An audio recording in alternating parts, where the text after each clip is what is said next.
Bonjour chers élèves, j'espère que vous allez bien. Aujourd'hui, dans cette vidéo, je vais vous présenter le cours de système de deux équations de premier degré à deux inconnues. Pour la résolution des systèmes, il y a la résolution algébrique et aussi il y a la résolution graphique. Dans cette partie 1, on va s'intéresser juste à la résolution algébrique. Commençons par l'évaluation des prérequis. On considère les équations suivantes, E1 et E2. Première question, est-ce que le nombre 3 est une solution de l'équation E1? Deuxième question, vérifiez que le nombre 1 est une solution de l'équation 2. Alors, pour vérifier si un nombre représente une solution pour une équation, il faut juste remplacer l'inconnu par ce nombre. Première question, nous avons 2x plus 3 égale à 5. On va remplacer x par 3. On va effectuer le calcul. 6 plus 3 égale à 5. Et on a trouvé que 9 égale à 5, ce qui n'est pas vrai. D'accord? Alors, on dit que le nombre 3 n'est pas une solution de cette équation. Passons à la réponse 2. Nous avons l'équation 6y moins 1 égale à 2y plus 3. Remplaçons y par la valeur de 1. Et on va obtenir le calcul suivant. Alors 5 égale à 5, ce qui est vrai. Alors le nombre 1 est une solution de l'équation. Passons à l'activité 1. Par exemple, on veut déterminer x et y telles que nous avons deux équations ici et les deux équations sont écrites en fonction de x et y à la fois. Alors, pour la première question, calculer y en fonction de x dans l'équation 1. C'est-à-dire, on va aller sur l'équation 1 et on va donner la valeur de y, ou bien y égale à un nombre qui est bien sûr en fonction de x, parce que je ne connais pas la valeur de x. Deuxième question, calculer y en fonction de x dans l'équation 2. Donc c'est la même question, mais cette fois, on va travailler sur l'équation 2. Question 3, déduire les valeurs de x et y. Alors passons à la première réponse. Nous avons les deux équations suivantes, d'accord ? Et on va déterminer y en fonction de x. Alors, il suffit de déplacer, d'accord, les deux x dans le deuxième côté. Et ça va devenir quoi? Ça va devenir moins 2x. C'est parfait. Deuxième question. On va donner la valeur de y en fonction de x. Alors, on va déplacer le x dans le deuxième côté. Ça va donner moins 2, moins x. Et on va simplifier par le signe moins. Ça va donner y égale à x plus 2. Alors, pour déterminer, dans la troisième question ici, pour déterminer les valeurs de x et y, qu'est-ce que je dois faire? Si vous remarquez bien, dans la première question, j'ai trouvé que y égale à 113 moins 2x. Et dans la deuxième question, j'ai trouvé que y égale à x plus 2. Alors, je peux facilement dire que ce côté égale à celui-là. Alors, 113 moins 2x égale à x plus 2. Et si vous remarquez bien, ici, j'ai une équation de premier degré à une seule inconnue que je peux résoudre facilement.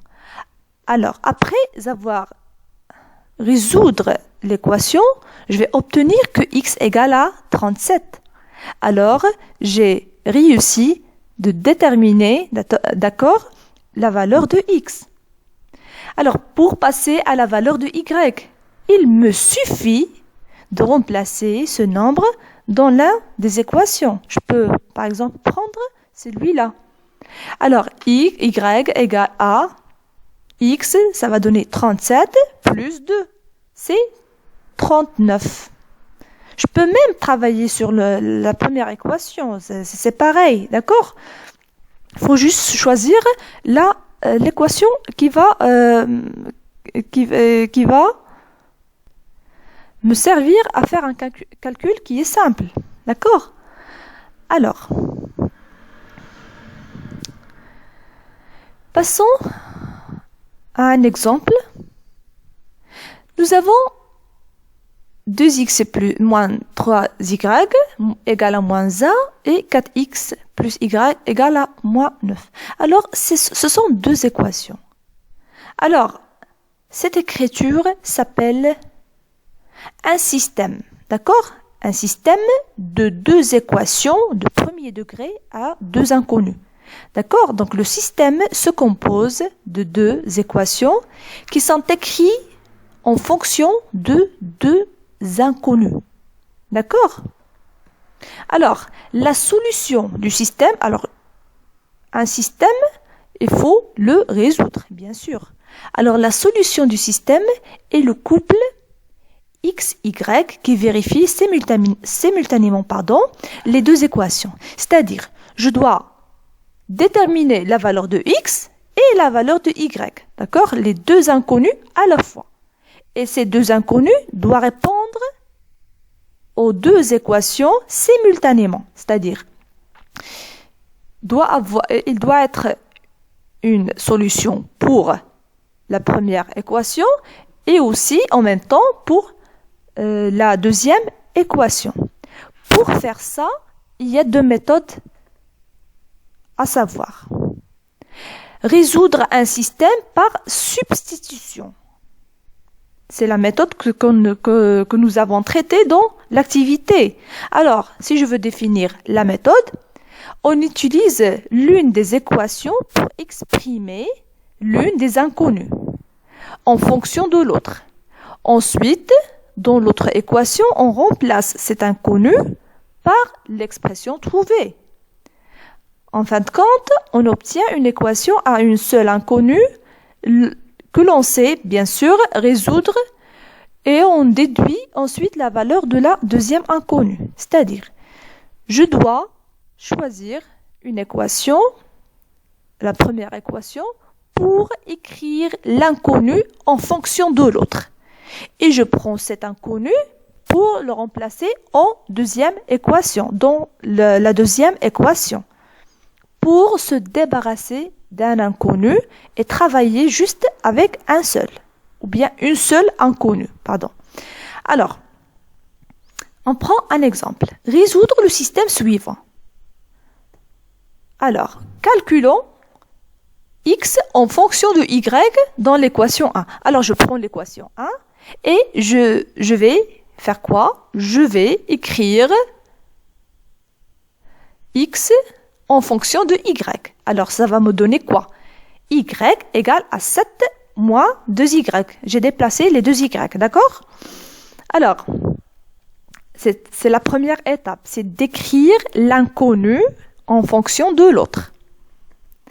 La deuxième étape, c'est de prendre cet inconnu et de le remplacer, d'accord? Et de le remplacer dans la deuxième équation. Alors, on remplace x dans l'équation 2 par la valeur que j'ai trouvée. Et on obtient. Vous voyez, j'ai pris 4, regardez bien, 4 fois la valeur de x que j'ai trouvée, d'accord? Moins 5y, je la laisse telle qu'il est, égale à 2. Si vous remarquez bien, j'ai obtenu une équation de premier degré à une seule inconnue qui est y. Alors, j'ai réussi à éliminer x pour trouver, d'accord, la valeur de y. Je continue la résolution. ici c'est un petit développement à faire, d'accord? Et je vais obtenir y égale à 2. Alors j'ai réussi de déterminer y, mais j'ai pas fini encore mon travail parce que je dois déterminer la valeur de x et la valeur de y. Alors, je prends cette valeur et je vais l'utiliser pour trouver x. On remplace y dans l'équation 1 par 2. 2, c'est la valeur, bien sûr, de y. Alors, je vais la remplacer dans l'équation 1. Qu'est-ce que je vais obtenir? Je vais obtenir que x égale à 3.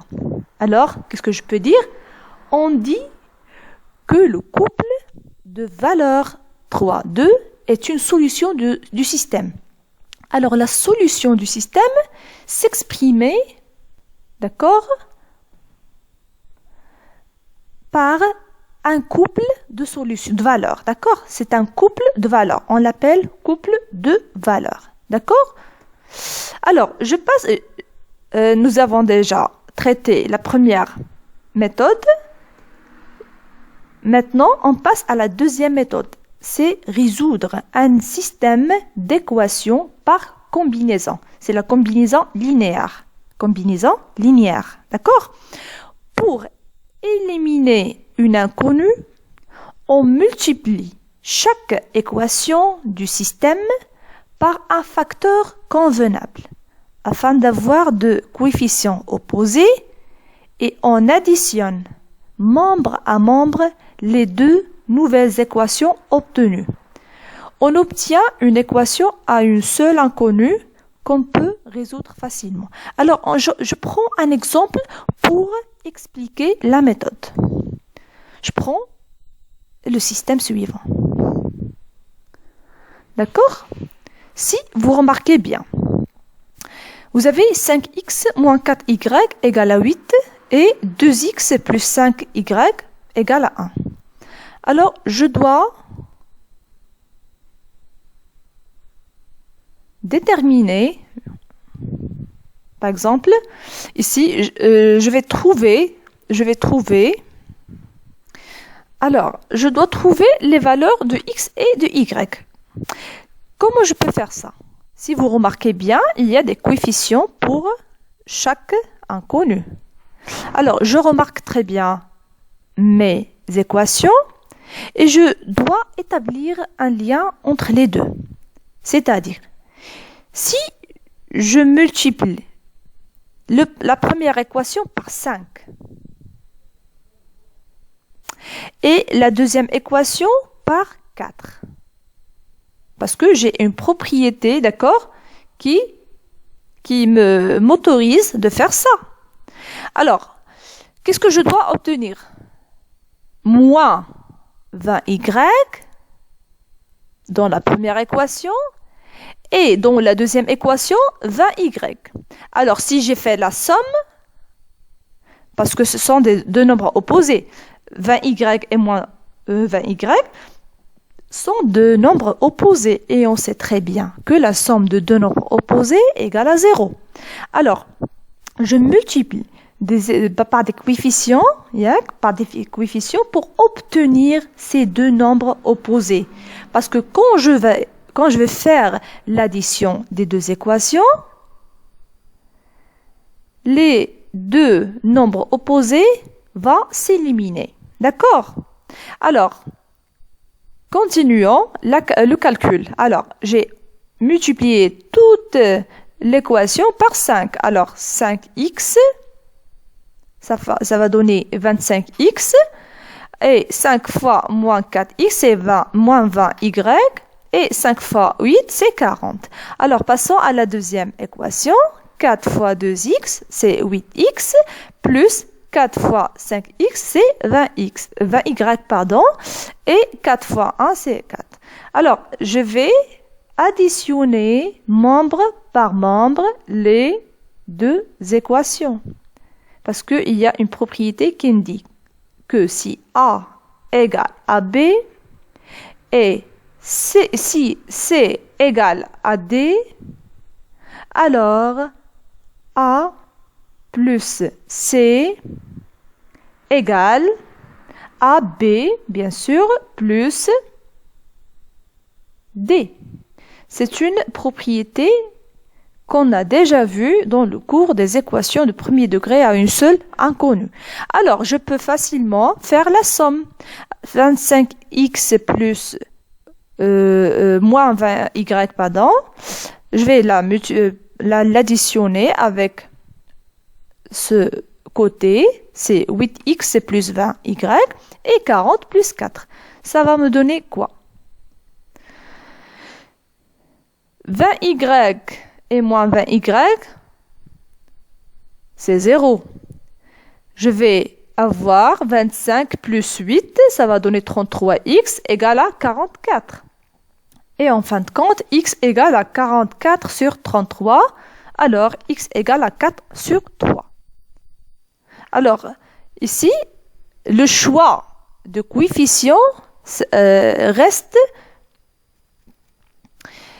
lié aux coefficients qui sont multipliés par les inconnus. Alors, si je prends par exemple x, ici, je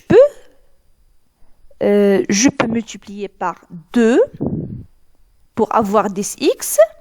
Et ici, je vais multiplier par moins 5 pour avoir moins 10x. Pour faire la somme et se débarrasser des x. Et ça va me rester les y. D'accord? Après, bien sûr, faire les calculs. D'accord? Alors, cette méthode reste toujours recommandée et reste toujours la meilleure pour travailler. D'accord? Ce sont des méthodes qui servent à résoudre les systèmes algébriquement. D'accord? Vous avez comme devoir les exercices suivants. Vous avez 4 exercices à faire et on va les corriger la prochaine séance, Inch'Allah. Merci bien et à la prochaine, Inch'Allah.